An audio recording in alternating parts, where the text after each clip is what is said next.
Episode 35. We already know Shunsui's on deck here. It's going to be an incredible episode. First time watching it, of course. A little bit late to the game, but we'll see what happens. Okay, we're kicking right back off with a golden baby Mayuri. Beautiful. Oh, interesting. I'm shocked that they're showing this. Ooh, very eerie. Shinji's on deck. Love it. Lille Barro's still just going to absolutely blast everybody. I just feel so bad. It's true, though. You don't know where they're going. You don't know where it's going to happen. This is the one for this week. Such a good part right here. Such a good part.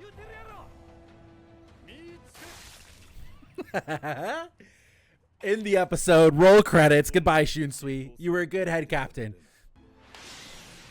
Super cool. Super, super good. I can't wait to see this in Lego, dude. The Lego animations have been so good. I cannot wait to see anything in Lego. I cannot wait to see. My favorite Star Killer, that's fucked up.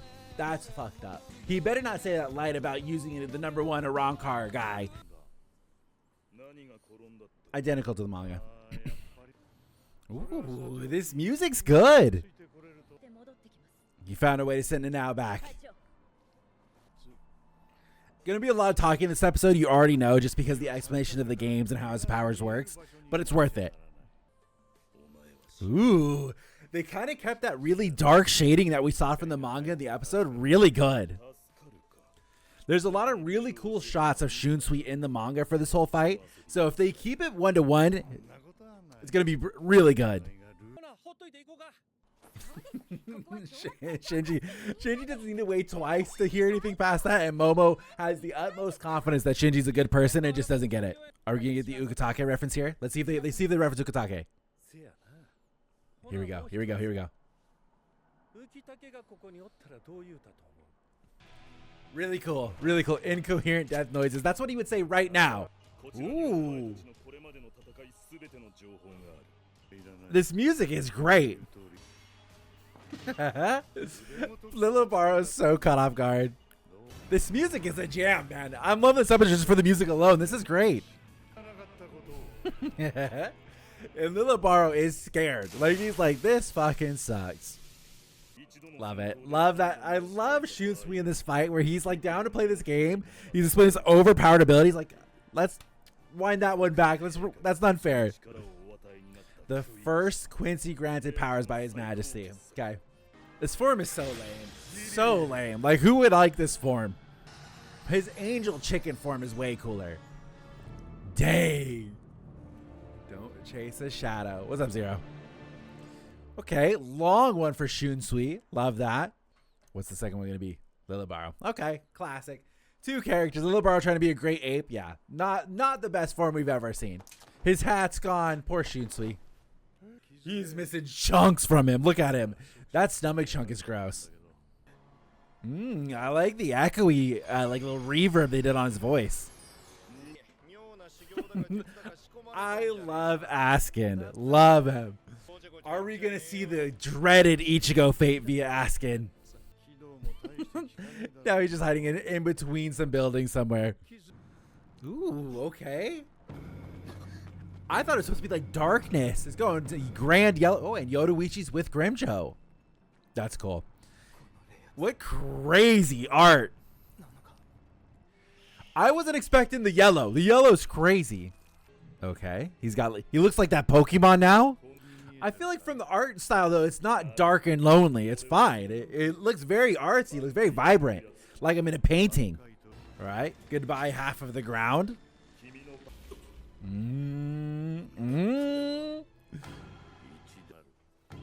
Shunsui's a baddie, dog. So you can inflict as many wounds as you want, and you won't die in this bankai, is what I'm hearing.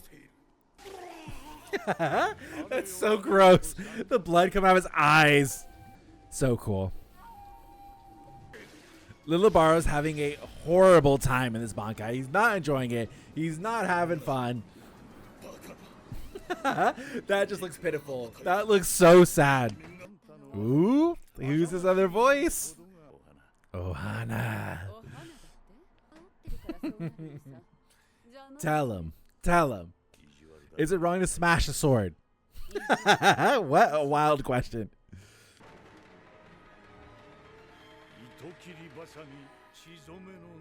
That is the longest name in the fucking world. So good. The animation for his Bankai has been so incredible so far. I love the white screen that they did for that final act. They're so good. So good.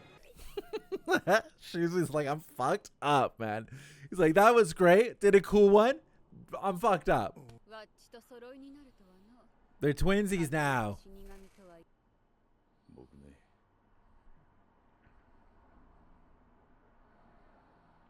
That's it, huh?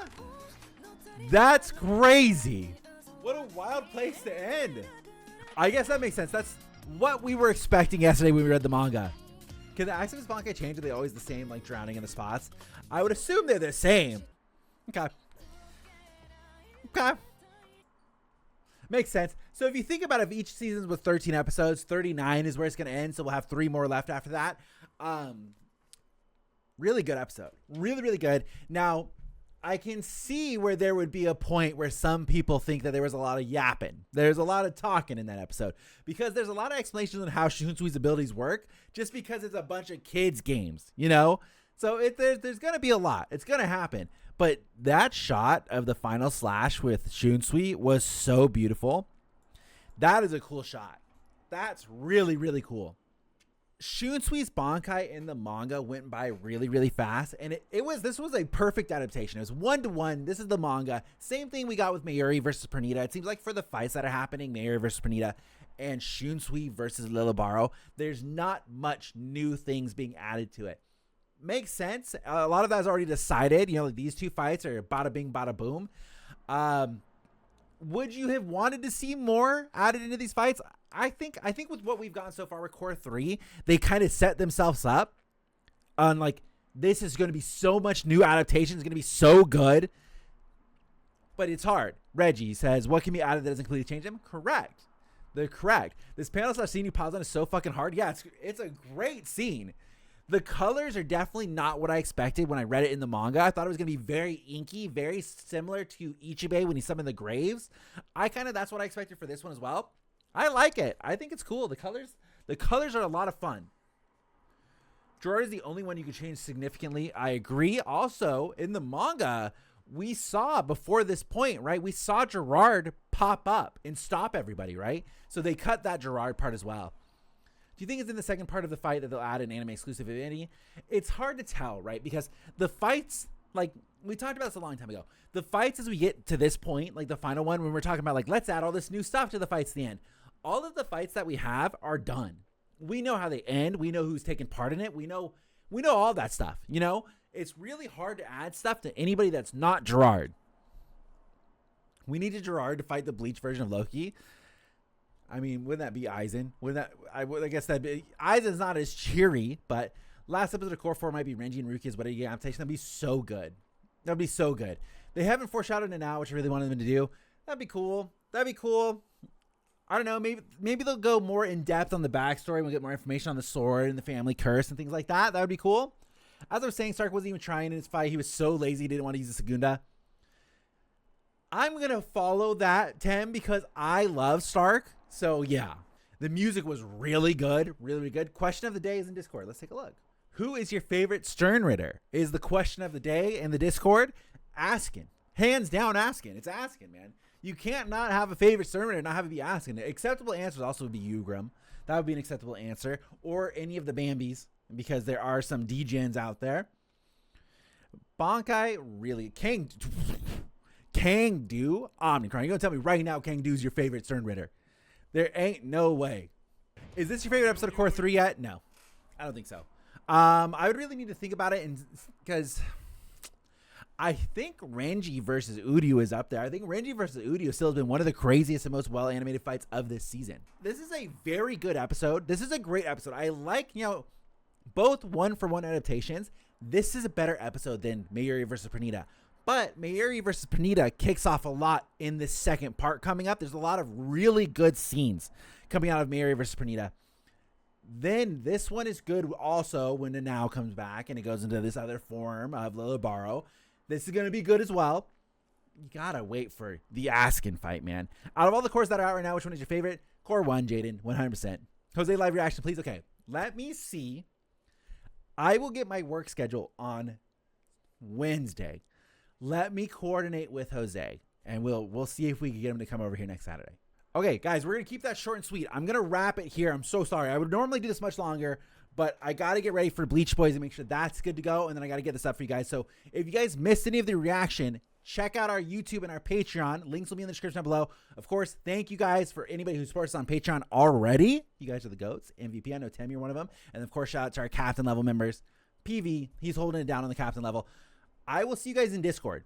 I will be live in Discord talking to you guys. If you guys want to talk after this a little bit more, I will be in Discord. I got to bounce. All right. Goodbye, everybody. I hope you guys have a great day. I will see you guys tomorrow for a new Bleach Boys. All right.